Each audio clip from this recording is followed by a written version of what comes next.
예, 오늘 27일이고요. 오늘 말씀의 실제 우리 함께 나누겠습니다. 자, 제목은 하나님의 뜻과 목적과 계획을 따르십시오라는 제목입니다. 하나님의 뜻과 목적과 계획을 따르십시오. 예, 우리가 그 민수기 20장 11절 12절 우리 같이 읽겠습니다. 모세가 그의 손을 들어 그의 지팡이로 반석을 2번 치니 물이 많이 솟아나오므로 회중과 그들의 짐승이 마시니라. 여호와께서 모세와 아론에게 이르시되 너희가 나를 믿지 아니하고 이스라엘 자손의 목전에서 내 거룩함을 나타내지 아니한 거로 너희는 이 회중을 내가 그들에게 준 땅으로 인도해내지 못하리라 하시니라. 예, 우리가 잘 알듯이 모세가 이스라엘 민족을 이끌고 정말 계속 불평하고 불만하는 그런 이스라엘 민족이었죠. 문제만 있으면 불평하는 그런 민족이었습니다. 그런 민족을 이끌고 모세가 리더가 되어서 가나안 땅으로 지금 들어가는 그런 여정 가운데 있습니다.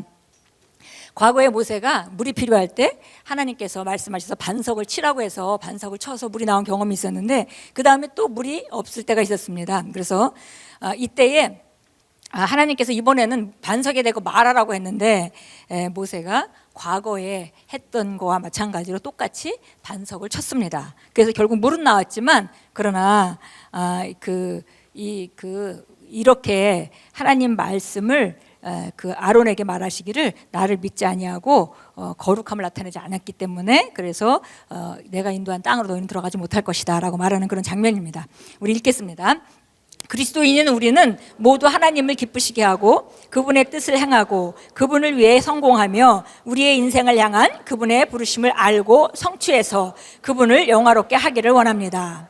그러나 그 모든 것이 이루어지려면 그분의 말씀을 절대적인 진리로 따르고 받아들여야 합니다.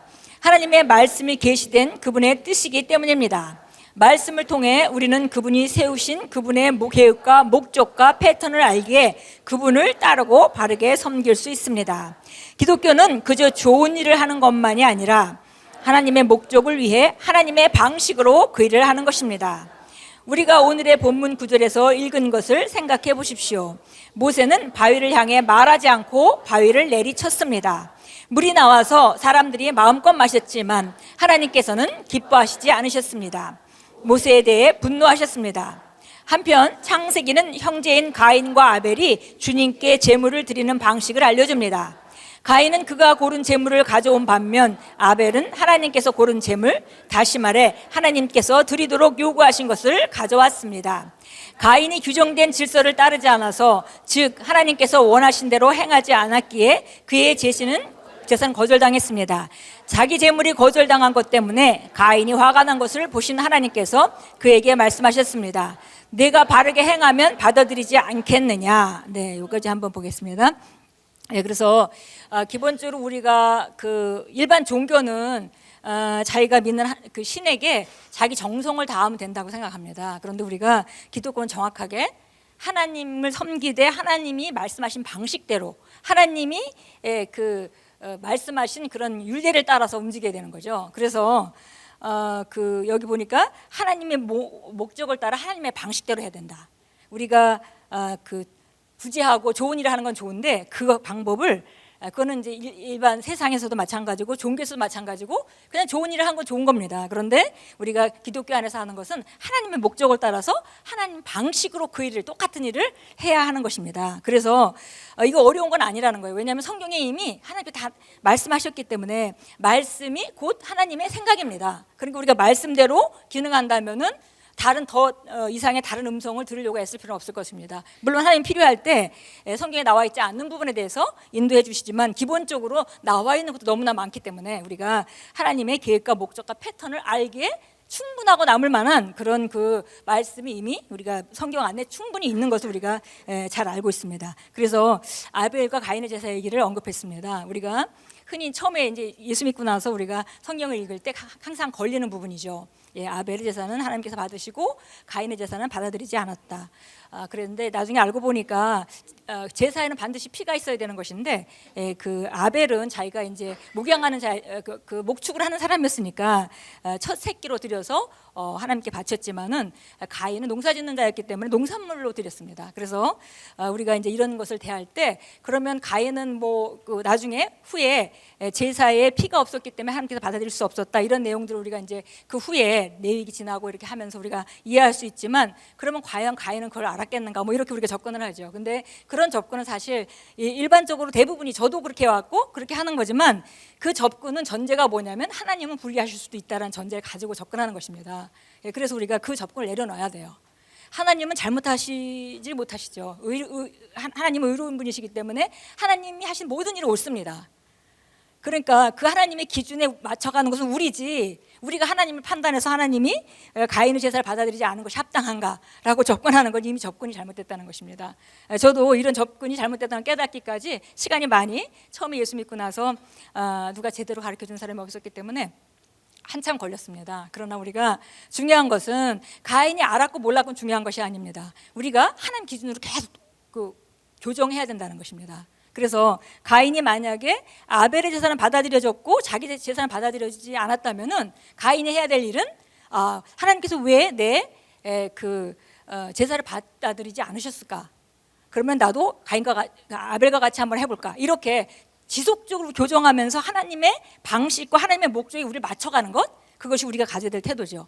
그래서 그렇게 간다면 우리는 끊임없이 발전할 것입니다. 그런데 많은 사람들은 가인과 같이 자기 정당성을 주장하고 하나님 틀렸다고 주장하고 하면서 거기서 화를 내고 그래서 그 화의 결과로 다른 또 잘못을 범하게 되고 가인과 같이 결국은 아벨을 죽이는 자리까지 갔습니다. 그래서 중요한 것은 우리가 정말 뜻이 얼마나 좋았냐도 중요하지만 그것보다 더 중요한 것은 우리가 그 후에는 알아야 되는 것은 하나님의 목적을 따라 하나님의 방식대로 했느냐가 이제 굉장히 중요하다는 것을 우리가 알 수 있습니다. 계속 읽겠습니다. 그러므로 처음부터 하나님께서는 우리가 우리의 계획이 아니라 그분의 계획대로 그분을 섬겨함을 알려주셨습니다. 당신이 계획이 얼마나 멋진가는 중요하지 않고 문제는 그게 하나님이 원하시는 계획인가입니다. 모세는 바위에서 사람들이 마실 물을 내게 했지만 하나님은 영화롭게 하지 못했습니다. 당신은 하나님의 말씀을 행함으로 그분을 영화롭게 합니다. 예수님이 말씀하셨습니다. 아버지께서 내게 행하게 하신 일을 이루었습니다. 그러므로 아버지께서 영광을 받고 나도 아버지 안에서 영광을 받습니다. 이게 바로 예수님이 아버지를 영화롭게 하신 방식입니다. 그분은 아버지의 뜻과 목적과 계획대로 아버지를 섬기셨습니다. 그러므로 당신도 이와 같은 방식으로는 아버지를 섬길 수 있습니다. 섬길 수 없습니다. 그래서 하나님과 관계된 그런 하나님의 뜻과 목적과 계획대로 아버지를 섬겨야지 다른 방식으로는 아버지를 섬길 수 없다 그랬습니다. 그래서 하나님의 뜻과 목적과 계획을 우리가 알려고 하고 우리가 아주 어릴 때는 부모님의 마음을 잘 모릅니다. 그러나 성장하게 되면 점점 알게 되죠. 마찬가지로 우리가 성장하면서 하나님의 뜻과 목적과 계획을 찾는 순간에 빨리빨리 바꿔야 됩니다. 내 것을 고집하고 있어서는 안 되겠어요. 그래서 하나님이 계획과 뜻과 목적과 하나님의 그 생각은 무엇인지 우리가 아는 순간, 모를 때는 그냥 그런 대로 행하는 것입니다. 그러나 아는 순간 우리가 빨리빨리 바꾸는 그런 작업이 필요합니다. 여기 참고 성경 나와 있는데요. 사무엘상 15장 22절에서 우리가 잘 알다시피 사울이 제사를 잘못 드림으로, 원래 제사는 사무엘이 와서 지내야 되는 건데 사무엘이 늦는 바람에 이제 노심초사해서 금방 전쟁이 일어날 것 같고 제사를 안 지내면 전쟁이 질 것 같으니까 자기가 제사를 지냈습니다. 그 후에 이제 사무엘이 나타나서 하는 말입니다. 사무엘이 말하기를 주께서 번제와 희생제를 주의 음성에 복종하는 것만큼 크게 기뻐하시나이까 보소서. 복종하는 것이 희생제물보다 낫고 경청하는 것이 수양의 기름보다 낫나이다. 그래서 정말 우리가 좋은 의도로 했다 하더라도 하나님의 방식과 반드시 지켜야 될 것은 우리가 그 계획을 따라서 우리가 움직여야 되겠습니다.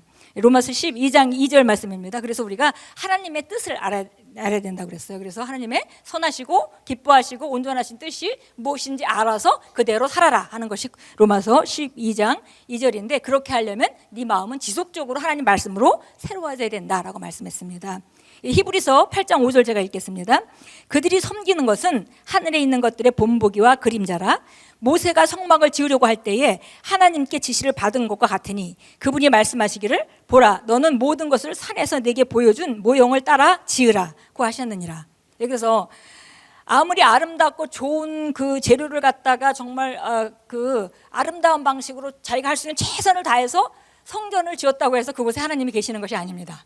우리가 구약에 보면 하나님께서 정확하게 어떤 재료로 어떤 크기로 어떤 방식으로 지으라고 정확히 얘기를 해주셨어요. 왜냐하면 그것이 바로 하늘에 있는 것의 모형이기 때문에 하늘에 있는 모형을 하나님만 아시죠. 그러니까 하나님께서 그 모세에게 정확히 지시를 해주셨습니다. 그래서 그대로 그런 재료를 가지고 그런 방식을 따라 정확하게 지었을 때 그곳에 하나님의 임재가 임했습니다. 이것은 바로 우리가 어떤 방식으로 주님을 섬겨야 하는지, 우리 선한 뜻, 우리 선한 방식과 우리 최선을 다하는 것이 그 하나님께 영광을 돌리는 것이 아니라 그분의 뜻과 목적과 계획을 우리가 발견하고 그런 방식으로 우리가 주님을 따르고 섬길 때 그것은 하나님께 영광이 되고 또 우리도 예수님과 같이 주님께 영광을 돌리는 삶을 살 수가 있습니다. 함께 기도하겠습니다. 사랑하는 아버지, 아버지의 말씀을 주셔서 살게 하심으로 아버지의 영광을 드러나게 하시니 감사드립니다. 저는 말씀을 행하는 자입니다. 저는 아버지 말씀 안에 그리고 힘입어서 살며 그대로 아버지를 섬기고 그 안에 걸으며 저를 향한 아버지의 신성한 계획과 목적을 성취하고 아버지 이름의 찬송과 영광을 돌리고 있습니다. 할렐루야. 아멘. 우리